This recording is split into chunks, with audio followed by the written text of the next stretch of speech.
क्या लगता है तुम्हें? हो कौन तुम? तुम्हारे पास स्वर्ग का रास्ता था, फिर भी तुमने नरक का चुना। पुरी के 30 से अधिक आदमी टेबल के नीचे से 1 मीटर से अधिक लंबी स्टील की छड़ें निकालने के लिए आगे बढ़े और शिवम की ओर दौड़ पड़े। उनकी प्रत्येक गतिविधि तेज लेकिन हिंसक थी। जैसे ही उन्होंने अपनी स्टील की छड़ें शिवम की खोपड़ी की ओर घुमाई, ऐसा लगा जैसे शिवम की मौत आज निश्चित है। क्या होगा शिवम का?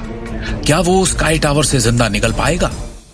एक आदमी ने उसकी ओर एक लोहे की छड़ फेंकी, पर इसके पहले कि वो शिवम को छूती, उसने उसे हवा में ही पकड़कर कांच की तरह चकनाचूर कर दिया।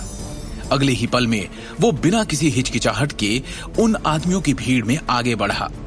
कमरे में हवा के झोंकों को भड़काते हुए शिवम उन आदमियों के इर्द गिर्द बिजली की तरह चक्कर लगाते हुए उन पर हमला करने लगा और सबको चकमा दे दिया। उसकी हरकतें इतनी तेज थी कि नंगी आंखों से केवल उसके बाद के चित्र देखे जा सकते थे। चारों ओर सिर्फ टकराने की आवाजें आ रही थी। जमीन से लोहे की छड़ों में से एक को उठाकर शिवम ने अपने रास्ते में आने वाले सभी लोगों को मारना शुरू कर दिया।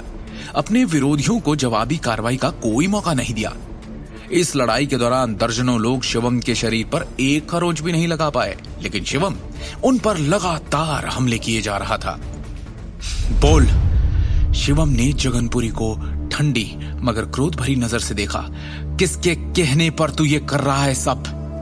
ये पूरी अपनी सीट पर सहमा सा बैठा था। उसकी आंखों के सामने जो हुआ वो अब भी वो हजम नहीं कर पा रहा था। शायद वो विश्वास ही नहीं करना चाह रहा था कि कोई ऐसा आएगा जो उसे हिला के रख देगा। उसे जो जानकारी मिली थी उसके अनुसार शिवम गांधी एक मामूली आदमी और निकम्मा दामाद था, और जो जमीन पर पड़े थे वो निर्दयी हिंसक गुंडे कई जान ले चुके थे, खून का स्वाद चख चुके थे और कोई उन्हें आज तक छू भी नहीं सका था। इतने सालों तक अनगिनत क्षेत्रों पर विजय प्राप्त करने के बाद आज उन्हें शर्मनाक हार मिली। शिवम जैसे आदमी ने उन्हें एक पल में धूल चटा दी।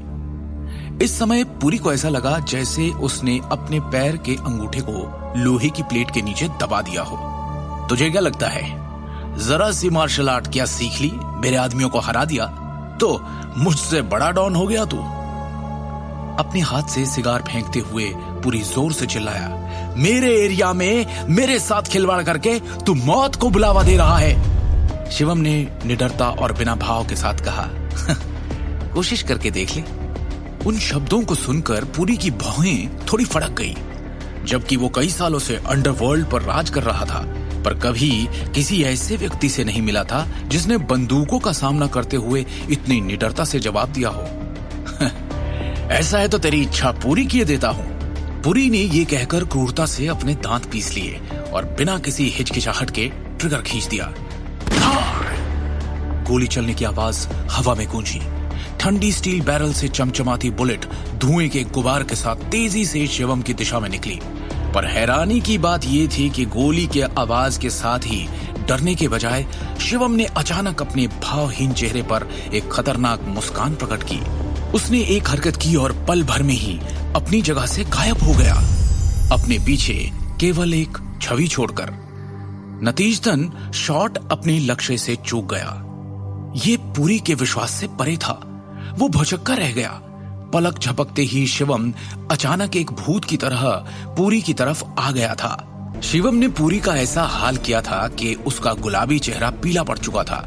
उसने सपने में भी नहीं सोचा था कि उसके आदमी तो दूर, शिवम उसकी गोली तक को चकमा दे देगा, वो भी इतनी फुर्ती के साथ। इतना ही नहीं, शिवम ने उसे निशस्त्र भी कर दिया था। शिवम खतरनाक तरीके से धीरे धीरे पुरी की ओर चलने लगा। क्या चाहते हो? मेरे करीब मत आओ।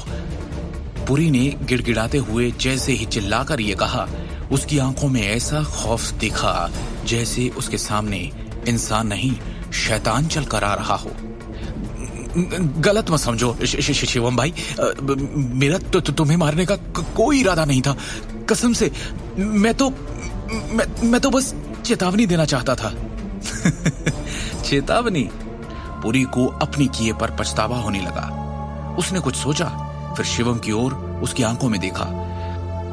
क्या क्या आप एक प्राचीन मार्शल आर्टिस्ट हैं? पुरी ने झिझकते हुए पूछा। ओह, शिवम जरा चौंका, क्योंकि उसे उम्मीद नहीं थी कि जगनपुरी के पास प्राचीन मार्शल कलाकारों का ज्ञान होगा। तुम प्राचीन मार्शल कलाकारों के बारे में भी जानते हो? आगे की कहानी जानने के लिए देखिए अगला एपिसोड सिर्फ पॉकेट एफएम के YouTube चैनल पर, और शिवम द हिडन वॉरियर के सारे एपिसोड्स को सुनने के लिए डिस्क्रिप्शन में दी लिंक से डाउनलोड करें पॉकेट एफएम ऐप।